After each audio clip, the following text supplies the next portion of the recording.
Memilih telur kampung atau telur negeri, mana yang secara nilai gizi lebih baik buat kita?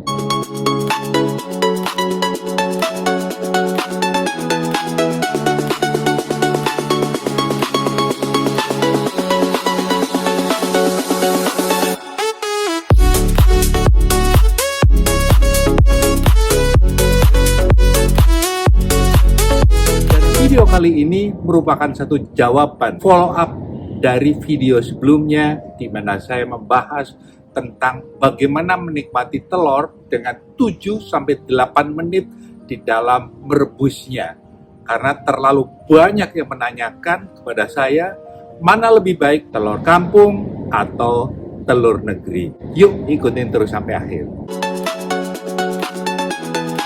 Halo sahabat-sahabatku semua. Kita ketemu lagi. Saya Gandhi Budiman, Certified Leadership Coach, Trainer, dan Spesialis in Pre-Retirement Preparation yang saya sendiri belajar dari Stanford University di San Francisco. Dalam channel ini, saya sudah banyak sekali berbicara tentang pre-retirement preparation atau persiapan pensiun. Hal apa saja yang harusnya kita persiapkan agar pada saat pensiun tetap sehat, tetap produktif, dan memberi makna. Dalam hal kita berbicara sehat dan bugar, tentu tidak lepas dari pola hidup, dan salah satu pola hidup yang amat sangat mempengaruhi kesehatan kita adalah pola makan, yaitu segala hal yang masuk ke dalam mulut kita.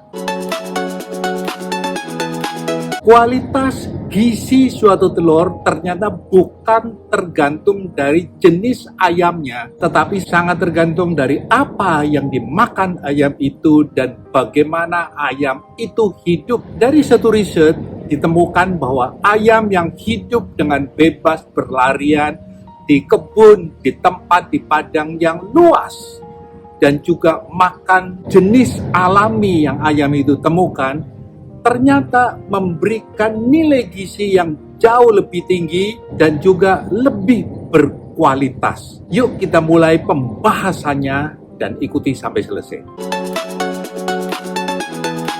Mari kita bahas poin-poin apa saja yang mempengaruhi nilai gizi atau nutrisi dari setiap telur yang kita makan dan mengapa telur ayam kampung lebih bernutrisi dan telur ayam negeri juga ternyata bisa memberikan nutrisi yang sejenis asalkan dipelihara dengan cara tertentu.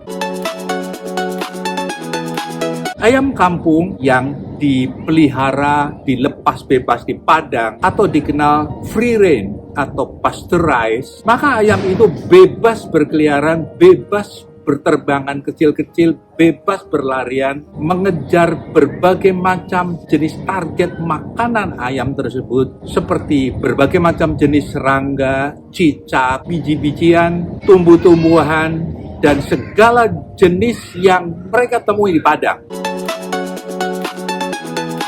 Suatu penelitian ilmiah ternyata telah membuktikan bahwa pengaruh pakan ayam komersial atau kita seringkali menyebutnya pellet itu mempengaruhi kualitas gizi atau nutrisi dari telurnya. Jadi meskipun jenis ayam ras atau Leghorn atau ayam negeri atau dalam bahasa Inggris dikenal sebagai purebred chicken, jika dipelihara secara alami, dilepas di padang yang luas, ayam-ayam tersebut berlarian, berterbangan dengan bebas di tempat yang sangat luas sehingga tidak stres tentunya, dan juga makan makanan alami yang ditemukan di alam seperti layaknya ayam kampung, maka kualitas dan nilai gizi telurnya juga sama dengan telur ayam kampung, bahkan size-nya lebih besar tentunya. Saya akan memaparkan beberapa bukti ilmiah. WHO atau World Egg Organization mengungkapkan suatu studi yang dikenal sebagai Anderson 2011. Penelitian ini membandingkan ayam yang dipelihara secara konvensional dalam kandang-kandang sempit dengan ayam yang memiliki akses ke tempat yang luas, keluar dari kandangnya atau free range. Hasilnya ternyata nutrisi dari telur yang dihasilkan dari ayam yang bebas itu memiliki asam lemak omega 3 lebih tinggi dan juga lebih banyak lemak tak jenuh, mono dan poli, walaupun kolesterolnya tidak banyak berbeda. Studi lain yang lebih baru yaitu pada jenis ayam yang dipelihara bebas atau disebut pasteurized, ditemukan bahwa nutrisi dalam telurnya memiliki kandungan vitamin A,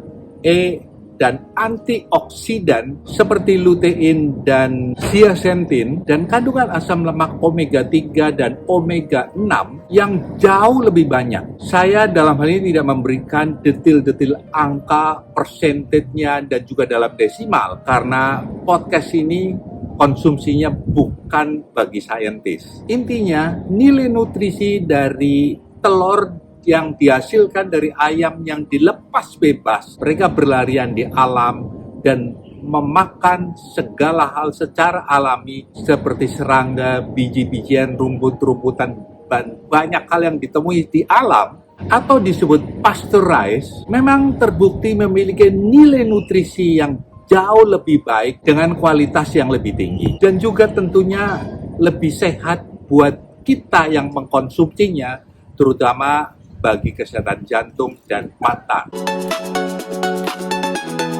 Sekali lagi bahwa kualitas suatu telur ternyata bukan berasal dari jenis ayamnya, tetapi dari apa yang ayam itu makan dan bagaimana ayam itu hidup. Sehingga walaupun ayam kampung, tapi kalau dipelihara di dalam kandang yang sempit, dipelihara sebagai petelur saja, tentu ayam itu juga stres dan juga diberi makan commercial food, pakan ayam yang spesialis dibuat untuk ayam, tentu nilai nutrisinya juga akan sama dengan nilai nutrisi ayam negeri. Jadi bukan hanya telur ayam kampung, maka kita percaya banget gizinya lebih baik.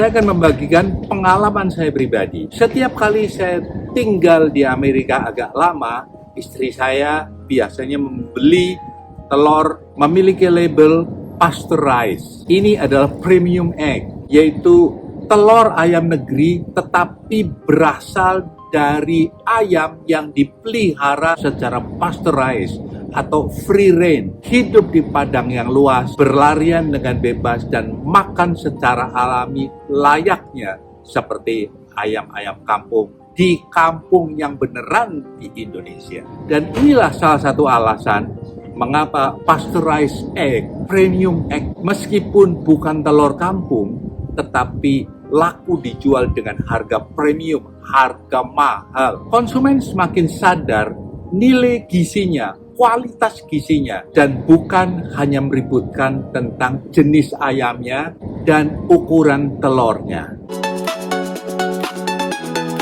Jadi kesimpulannya, jenis ayam, ayam kampung atau ayam negeri, ternyata bukan menjadi penentu nilai nutrisi atau gizi dari telur. Yang paling penting adalah kita melihat bagaimana ayam itu hidup dan apa yang ayam itu makan.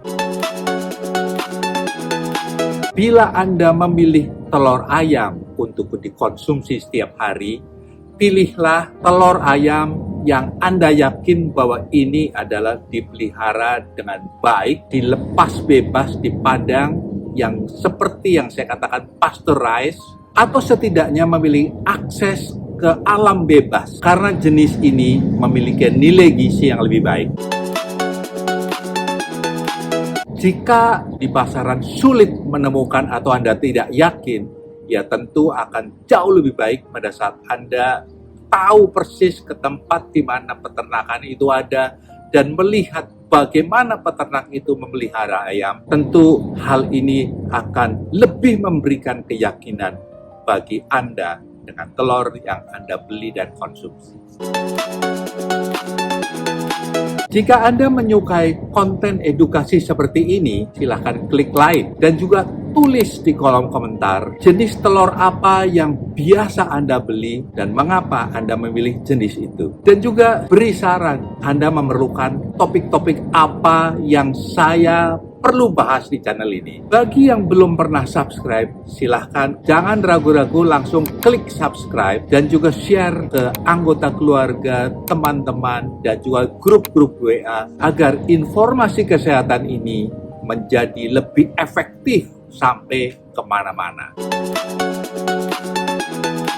Sebagai penutup, pesan saya, telur adalah protein yang sangat baik buat kesehatan kita.